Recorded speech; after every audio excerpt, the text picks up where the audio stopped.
Hi hello ನಮಸ್ಕಾರ. ಅಚ್ಚರಿ ಅಶ್ವಿನಿ ಚಾನಲ್ಗೆ ಸ್ವಾಗತ ಸುಸ್ವಾಗತ.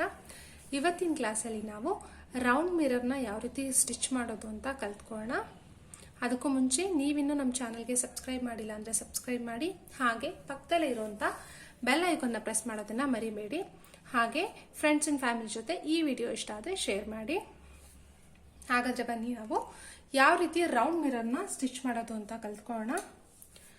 ರೌಂಡ್ ಮಿರರ್ನ ಸ್ಟಿಚ್ ಮಾಡೋದಕ್ಕೆ ನಾನಿಲ್ಲಿ ಎರಡು ಥರದ ಮಿರರ್ಸ್ನ ತೊಗೊಂಡಿದ್ದೀನಿ. ಒಂದು ಪ್ಲಾಸ್ಟಿಕ್ ಮಿರರು, ಇನ್ನೊಂದು ಗ್ಲಾಸ್ ಮಿರರ್ ಬರುತ್ತಲ್ಲ, ಒರಿಜಿನಲ್ ಮಿರರ್, ಅದನ್ನು ಯೂಸ್ ಮಾಡಿದ್ದೀನಿ. ಪ್ಲಾಸ್ಟಿಕ್ ಮಿರರ್ನ ನಾವು ಮೈಕಾ ಅಂತಲೂ ಕರಿತೀವಿ. ಇದು ತುಂಬಾ ತೆಳುವಾಗಿರುತ್ತೆ, ಎರಡು ಸೈಡು ಒಂದೇ ಥರ ಇರುತ್ತೆ. ನೀವು ಯಾವ ಸೈಡ್ ಬೇಕಾದರೂ ಯೂಸ್ ಮಾಡ್ಬೋದು. ಸೊ ಈ ರೀತಿ ಇರುತ್ತೆ. ಅದೇ ರಿಯಲ್ ಮಿರರ್ ಆದರೆ ಇದರಲ್ಲಿ ನಮ್ಮ ಮುಖ ಕ್ಲಿಯರಾಗಿ ಕಾಣಿಸುತ್ತೆ. ಬ್ಯಾಕ್ ಸೈಡಲ್ಲಿ ಈ ರೀತಿ ಪೇಂಟ್ ಇರುತ್ತೆ. ಸೊ ಇಲ್ಲಿ ನಾವು ಗ್ಲೂ ಹಾಕಿ ಅಂಟಿಸ್ತೀವಿ, ಇಲ್ಲಿ ಮೇಲ್ಗಡೆ ನಾವು ಸ್ಟಿಚಸ್ನ ಮಾಡ್ತೀವಿ. ಸೊ ಇವತ್ತು ಇವೆರಡೂ ಮಿರರ್ನ ನಾವು ಯಾವ ರೀತಿ 2 ಟೈಪ್ಸಲ್ಲಿ ನಾವು ಸ್ಟಿಚ್ ಮಾಡ್ಬೋದು ಅಂತ ತಿಳ್ಕೊಳ್ಳೋಣ. ಇಲ್ಲಿ ನೋಡ್ಬೋದು ನೀವು, ನಾನು ಆಲ್ರೆಡಿ ಒಂದು ದೊಡ್ಡ ಮಿರರ್ನ ಸ್ಟಿಚ್ ಮಾಡಿದ್ದೀನಿ. ಅಂದರೆ ಇದು ಪ್ಲಾಸ್ಟಿಕ್, ಇದನ್ನು ಮೈಕಾ ಅಂತ ಹೇಳ್ತಾರೆ. ಸೊ ಇದನ್ನು ನಾನು ಆಲ್ರೆಡಿ ಸ್ಟಿಚ್ ಮಾಡಿದ್ದೀನಿ. ಸೊ ಇದೇ ಮೆಥಡಲ್ಲಿ ನಾವು ಪ್ಲಾಸ್ಟಿಕ್ ಮಿರರ್ನ ಮೊದಲು ಸ್ಟಿಚ್ ಮಾಡೋಣ, ಆಮೇಲೆ ಈ ಮಿರರ್ನ ಸ್ಟಿಚ್ ಮಾಡೋದು ಕಲ್ತ್ಕೊಳ್ಳೋಣ. ಇಲ್ಲಿ ನೋಡ್ಬೋದು, ನಾನು ಆಲ್ರೆಡಿ ಎರಡಕ್ಕೂ ಗ್ಲೂ ಹಾಕಿ ಅಂಟಿಸಿದ್ದೀನಿ. ಒಂದು 10 ರಿಂದ 15 ನಿಮಿಷ ಅದು ಒಣಗೋದಕ್ಕೆ ಬಿಡಬೇಕು. ಯಾಕಂದರೆ ನಮಗೆ ಮಿರರು ಮೂವ್ ಆಗಬಾರ್ದು. ಮಿರರ್ಸು ಮೂವ್ ಆಗದೆ ಇರೋದಕ್ಕೋಸ್ಕರ ಗಮ್ ಹಾಕಿ ನಾವು ಅಂಟಿಸಿಡ್ಬೇಕು. ಮಿರರ್ನ ಸ್ಟಿಚ್ ಮಾಡೋದಕ್ಕೆ ನಾನು ಸಿಲ್ಕ್ ಥ್ರೆಡ್ ತೊಗೊಂಡಿದ್ದೀನಿ, ಡಬಲ್ ಸ್ಟ್ರ್ಯಾಂಡು. ಜೊತೆಗೆ ನಾವು ಸಿಲ್ಕ್ ಥ್ರೆಡ್ ಸ್ಟಿಚ್ ಮಾಡೋವಂಥ ನೀಡಲ್ನೇ ತೊಗೊಂಡಿದ್ದೀನಿ. ಈ ಫಸ್ಟ್ ಟೈಪಲ್ಲಿ ಏನು ಮಾಡಬೇಕು, ನಾವು ಕೆಳಗಡೆಯಿಂದ ಥ್ರೆಡ್ನ ತಗೋಬೇಕು. ತಗೊಂಡು ಮೊದಲು ಒಂದು ಲಾಕ್ ಸ್ಟಿಚ್ ಹಾಕೊಳ್ಳಿ. ಲಾಕ್ ಸ್ಟಿಚ್ ಹಾಕಿದ್ಮೇಲೆ ಇದ್ರ ಸುತ್ತ ನಾವು ಲಾಂಗ್ ಚೈನ್ಸ್ ಹಾಕಿ ಸ್ಟಿಚ್ ಮಾಡ್ತಾ ಹೋಗಬೇಕು. ಈ ಮಿರರ್ ಏನಿದೆಯೋ ಇದ್ರದ್ದು ಸ್ವಲ್ಪ ಇದ್ರ ಮೇಲ್ಗಡೆ ಆದಂಗೆ ನಾವು ಕ್ರಾಸ್ ಆಗಿ ಹೀಗೆ ಚೈನ್ಸ್ ಹಾಕ್ತಾ ಹೋಗ್ಬೇಕು, ಲಾಂಗ್ ಸ್ಟಿಚಸ್. ಇಲ್ಲಿ ನಾವು ಲಾಕ್ ಸ್ಟಿಚಸ್ ಹಾಕುವಂಥ ನೆಸೆಸಿಟಿ ಇರಲ್ಲ. ಆ ಪ್ಲಾಸ್ಟಿಕ್ ಮಿರರ್ ಏನಿದೆಯೋ ಅದ್ರ ಮೇಲೆ ನಾವು ಈ ರೀತಿ ಲಾಂಗ್ ಸ್ಟಿಚಸ್ ಹಾಕಿ ಸ್ಟಿಚ್ ಮಾಡ್ತಾ ಹೋಗ್ಬೇಕು. ನೋಡಿ, ಈ ರೀತಿ ಒಂದು ರೌಂಡ್ ಆದಮೇಲೆ ಏನು ಮಾಡಬೇಕು, ಮತ್ತೆ ಸೆಕೆಂಡ್ ರೌಂಡ್ಗೆ ಇಲ್ಲಿ ನಾವು ಆಲ್ರೆಡಿ ಚೈನ್ ಹಾಕಿದ್ದೀವಲ್ಲ, ಇದಕ್ಕಿಂತ ಸ್ವಲ್ಪ ಹಿಂದೆ ನಾವು ಸ್ಟಿಚ್ ಹಾಕಬೇಕು. ಅದ್ರ ಪಕ್ಕದಲ್ಲೇ ಬೇಡ, ಅದರಿಂದ ಸ್ವಲ್ಪ ಹಿಂದೆ ಹಾಕಿದಾಗ ನಮಗೆ ಆ ಮಿರರ್ ಏನು ನಾವು ಈ ಕಡೆ ಬಿಟ್ಟಿರ್ತೀವೋ ಗ್ಯಾಪು, ಅದು ನೀಟಾಗಿ ಕವರ್ ಆಗ್ತಾ ಹೋಗುತ್ತೆ.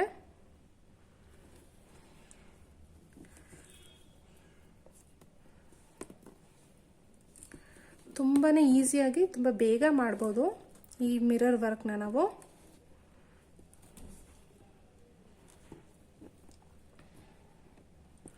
ಈಗ 2 ರೌಂಡ್ ಮುಗೀತು, ಮತ್ತೆ ನಾನು 3rd ರೌಂಡ್ ಮಾಡ್ತಾ ಇದ್ದೀನಿ. ಈ ಥರ ಚಿಕ್ಕ ಮಿರರ್ಸಿಗೆ ನಾವು 2 ರಿಂದ 3 ರೌಂಡ್ ಮಾಡಿದ್ರೇ ಸಾಕಾಗುತ್ತೆ. 2 ರಿಂದ 3 ರೌಂಡ್ ಈ ರೀತಿ ಲಾಂಗ್ ಸ್ಟಿಚಸ್ ಹಾಕ್ಬಿಟ್ರೆ ಆ ಮಿರರ್ ಎಂಡ್ ಏನಿರುತ್ತೋ ಅದು ನೀಟಾಗಿ ಎಡ್ಜಸ್ಸು ಕವರ್ ಆಗಿಬಿಡುತ್ತೆ. ನೋಡಿ, ಇದು ನೀಟಾಗಿ ಕವರ್ ಆಗಿದೆ. ಸೊ ನಾನು ಇದಕ್ಕೆ ಏನು ಮಾಡ್ತೀನಿ, ಇವಾಗ ಜಸ್ಟ್ 3 ರೌಂಡ್ ಆಗಿದೆಯಲ್ವಾ, 3 ರೌಂಡ್ ಆದಮೇಲೆ ನಾನು ಅಲ್ಲೇ ಪಕ್ಕದಲ್ಲೇ ಚೈನ್ ಸ್ಟಿಚ್ ಹಾಕಿ ಕಂಪ್ಲೀಟ್ ಮಾಡ್ತೀನಿ. ತುಂಬಾ ಈಸಿ, ಇದಕ್ಕೇನು ಜಾಸ್ತಿ ಟೈಮು ಬೇಕಾಗಲ್ಲ, ಎಫರ್ಟ್ಸು ಬೇಕಿಲ್ಲ. ಬಟ್ ಏನಾದರೆ ನೀವು ಸಿಲ್ಕ್ ಥ್ರೆಡ್ ಹ್ಯಾಂಡಲ್ ಮಾಡೋದನ್ನ ಚೆನ್ನಾಗಿ ಕಲ್ತ್ಬಿಟ್ಟಿದ್ರೆ ಈ ಸ್ಟಿಚ್ಚು ನಿಮಗೆ ಈಸಿ ಆಗುತ್ತೆ.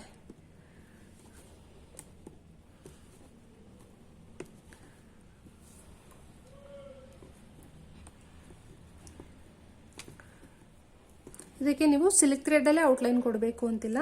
ನೀವು ಬೀಡ್ಸಲ್ಲಿ ಕೂಡ ಔಟ್ಲೈನ್ ಕೊಡ್ಬೋದು, ಅಥವಾ ಜರ್ದೋಸಿನಲ್ಲೂ ಔಟ್ಲೈನ್ ಕೊಡ್ಬೋದು. ಇಲ್ಲಾಂದರೆ ಕಾಂಟ್ರಾಸ್ಟ್ ಕಲರು, ಇವಾಗ ಮೇಲ್ಗಡೆ ನಾವು ಯೆಲ್ಲೋ ಕಲರ್ ಯೂಸ್ ಮಾಡಿದ್ದೀವಲ್ವಾ, ಚೈನ್ ಸ್ಟಿಚಿಗೆ ನೀವು ಬೇರೆ colour, red colour, pink colour, ಅಥವಾ ಸ್ಯಾರಿಗೆ ಮ್ಯಾಚಿಂಗ್ ಆಗೋ ಥರ ಯಾವ ಕಲರ್ ಬೇಕೋ ಆ ಕಲರ್ ಕೊಟ್ಟು ನೀವು ಮಿರರ್ ವರ್ಕ್ನ ಕಂಪ್ಲೀಟ್ ಮಾಡಬಹುದು.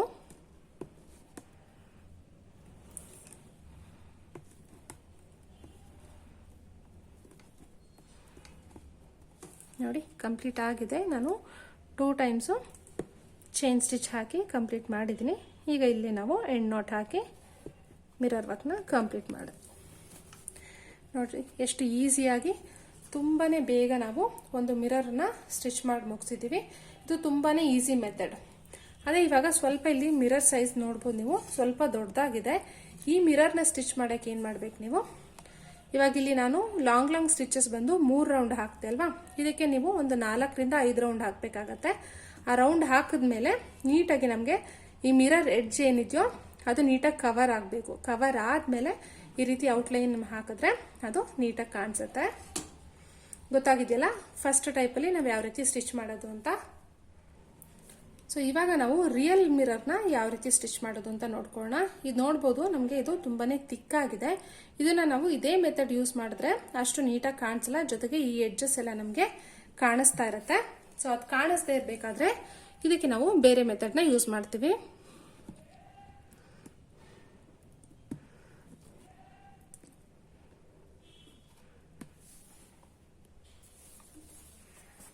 ನಾನು ಕೆಳಗಡೆಯಿಂದ ಥ್ರೆಡ್ನ ತೆಗೆದು ಮತ್ತೆ ಒಂದು ಲಾಕ್ ಸ್ಟಿಚ್ ಹಾಕ್ತಾ ಇದ್ದೀನಿ.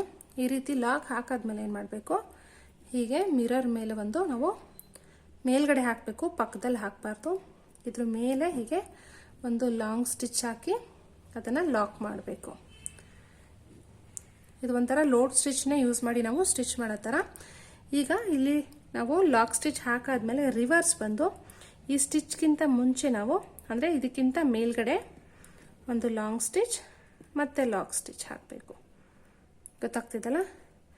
ಈಗ ನೆಕ್ಸ್ಟ್ ರಿವರ್ಸ್ ಹೋಗಬೇಕಾದ್ರೆ ಇಲ್ಲಿ ಏನು ಸ್ಟಿಚ್ ಇದೆಯೋ ಈ ಸ್ಟಿಚ್ ಬಿಟ್ಟು ಸ್ವಲ್ಪ ಮುಂದೆ ಹಾಕಬೇಕು, ಇದಕ್ಕಿಂತ ಸ್ವಲ್ಪ ಮುಂದೆ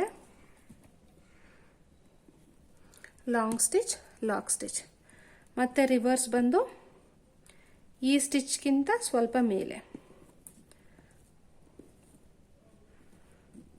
ಮತ್ತೆ ಮೇಲೆ ಹೋಗಿ ಇಲ್ಲಿ ಈ ಸ್ಟಿಚ್ ಇದೆಯಲ್ಲ ಇದನ್ನು ಬಿಟ್ಟು ಸ್ವಲ್ಪ ಮುಂದಕ್ಕೆ ಲಾಂಗ್ ಸ್ಟಿಚ್ ಲಾಕ್ ಸ್ಟಿಚ್, ಮತ್ತೆ ರಿವರ್ಸ್ ಬಂದ ಮೇಲೆ ಲಾಂಗ್ ಸ್ಟಿಚ್ ಲಾಕ್ ಸ್ಟಿಚ್. ನಾವು ಮಿರರ್ ಮೇಲೆ ನೀಟಾಗಿ ಸ್ಟಿಚ್ ಮಾಡ್ತಾ ಹೋಗಬೇಕು. ನಮ್ಮ ಸ್ಟಿಚ್ಚು ಮುಂದೆ ಹೋಗ್ತಾ ಇರಬೇಕು. ನಾವು ಇಲ್ಲಿಂದ ಏನು ಸ್ಟಿಚ್ ಹಾಕ್ತೀವೋ ಅದು ಮುಂದೆ ಮುಂದೆ ಹೋಗ್ತಾ ಇರಬೇಕು. ಲಾಂಗ್ ಸ್ಟಿಚ್ ಲಾಕ್ ಸ್ಟಿಚ್ ನೋಡಿ ಕಾಣಿಸ್ತಿದೆಯಾ ನಾನು ಯಾವ ರೀತಿ ಅದನ್ನು ಮುಂದಕ್ಕೆ ತೊಗೊಂಡು ಹೋಗ್ತಾ ಇದ್ದೀನಿ ಅಂತ.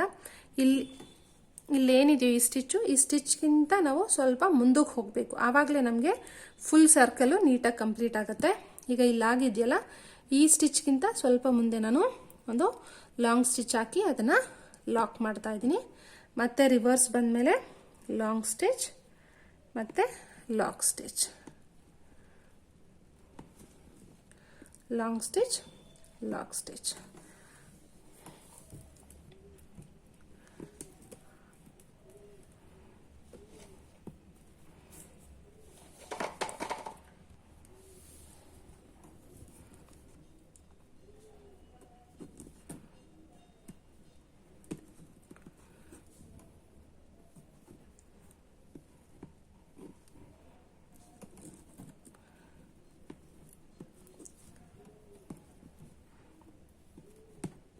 ಗೊತ್ತಾಗ್ತಿದೆಯಲ್ವಾ ನಾನು ಯಾವ ರೀತಿ ಮುಂದೆ ಮುಂದೆ ಸ್ಟಿಚಸ್ನ ತಗೊಂಡು ಬರ್ತಾ ಇದ್ದೀನಿ ಅಂತ.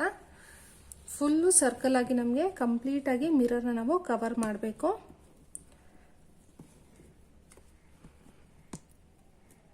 ಇದರಲ್ಲಿ ಇಷ್ಟೇ ರೌಂಡ್ ಬರಬೇಕು ಅಂತಿಲ್ಲ, ಬಟ್ ನಾವು ನೀಟಾಗಿ ಆ ಮಿರರ್ ರಾ ಎಡ್ಜಸ್ ಕಾಣಿಸ್ತಿರೋ ಥರ ಸ್ಟಿಚ್ ಹಾಕಬೇಕು. ಜೊತೆಗೆ ಇದು ನಮಗೆ ಸ್ವಲ್ಪ ತುಂಬಾನೇ ಎಂಬೋಸ್ಡ್ ಆಗಿ ಕಾಣಿಸುತ್ತೆ, ತುಂಬ ಚೆನ್ನಾಗಿರುತ್ತೆ.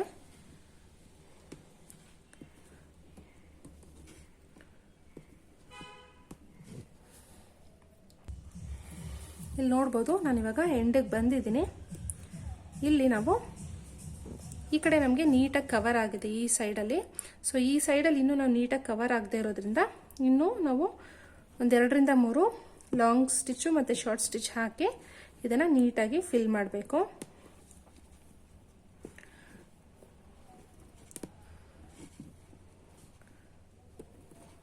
ಲಾಂಗ್ ಸ್ಟಿಚ್ ಲಾಕ್ ಸ್ಟಿಚ್,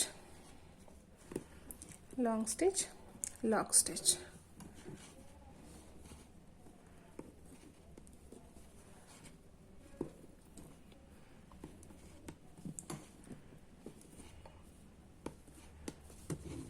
ನೋಡಿ ಇವಾಗ ನೀಟಾಗಿ ನಮಗೆ ಮಿರರು ಕಂಪ್ಲೀಟಾಗಿ ಸ್ಟಿಚ್ ಆಗಿದೆ.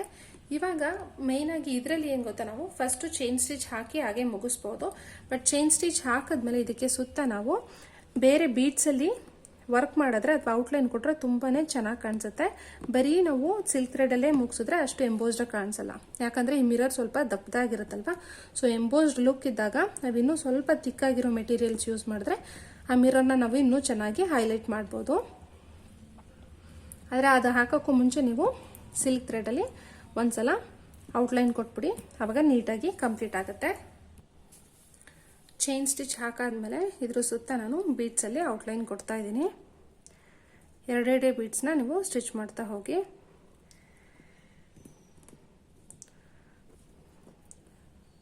ನೀವು ಬೀಡ್ಸ್ ಹಾಕ್ಬೋದು ಅಥವಾ ಜರ್ದೋಸಿ, ಕಟ್ದಾನ ಏನು ಬೇಕಾದರೂ ಹಾಕಿ ಹೈಲೈಟ್ ಮಾಡ್ಬೋದು. ಸ್ವಲ್ಪ ಗ್ರ್ಯಾಂಡಾಗಿ ಕಾಣಿಸ್ಬೇಕು ಅಂದರೆ ಬೀಡ್ಸು ಮತ್ತು ಜರ್ದೋಸಿ ಹಾಕಿ ತುಂಬ ಚೆನ್ನಾಗಿರುತ್ತೆ.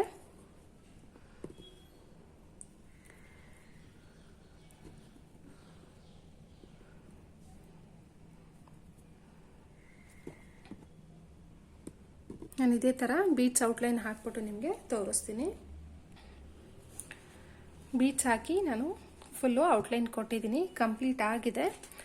ಈ ಮಿರರ್ಸ್ಗೂ ಇರುವಂಥ ಡಿಫ್ರೆನ್ಸ್ ನೋಡಿ. ಇದರಲ್ಲಿ ನಮಗೆ ಔಟ್ಲೈನ್ ಬಂದು ತುಂಬ ತಿಕ್ಕಾಗಿದೆ, ಅಂದರೆ ನಾವು ಸ್ಟಿಚ್ ಮಾಡಿರೋದು. ಇದರಲ್ಲಿ ನಮಗೆ ಎಂಬೋಸ್ಡ್ ಆಗಿರುತ್ತೆ ಈ ಮಿರರಲ್ಲಿ. ಸೊ ಎರಡೂ ಥರ ಮಿರರು ನೀವು ಅಂಟಿಸ್ಬಿಟ್ಟು ಈ ಸ್ಟಿಚಸ್ನ ಟ್ರೈ ಮಾಡಿ. ಇದರಲ್ಲಿ ಏನಾದರೂ ಡೌಟ್ ಇದ್ದರೆ ಕಮೆಂಟ್ ಸೆಕ್ಷನಲ್ಲಿ ಕಮೆಂಟ್ ಮಾಡಿ. ಈ ಥರ ನೀವು ಮಿರರ್ ವರ್ಕ್ ಮಾಡೋದು ತುಂಬಾ ಗ್ರ್ಯಾಂಡ್ ಆಗಿರುತ್ತೆ ಬ್ಲೌಸಲ್ಲಿ. ಸೊ ಇದನ್ನು ಚೆನ್ನಾಗಿ ಪ್ರಾಕ್ಟೀಸ್ ಮಾಡ್ಕೊಳ್ಳಿ. ನಾವು ಮತ್ತೆ ನೆಕ್ಸ್ಟ್ ಕ್ಲಾಸಲ್ಲಿ ಮೀಟ್ ಮಾಡೋಣ. Thank you so much. Take care. Bye bye.